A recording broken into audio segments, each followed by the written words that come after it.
I like showing off my sweet, cute body all the time. Seriously, I don't feel like I'm supposed to be wearing clothes. But then I have to wear my clothes, so I'm going to be showing off my cute self all the time. Hi, my name is Queen Mercy Okonatang, newest season 6 Big Brother Naija housemate. I'm 26 years old. I'm from Akwa Ibom State, the land filled with milk and honey. I'm a politician. I run my own charity foundation. I'm an entrepreneur, and I'm an ex-international beauty queen. Okay, so the motto I'll be living by in the house is happiness. I'm a happy girl, a natural happy girl. I'm always very hyper, so I'll just be myself and be happy as I can all the time. I actually don't have any strategy. I just plan on being myself, the happy girl that I am all the time, be nice to everyone because I'm actually a very sweet girl.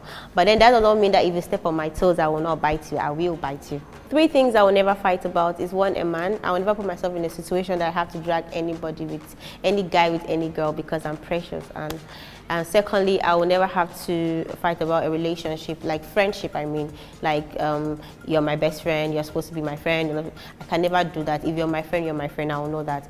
Then I don't think I can ever fight nature.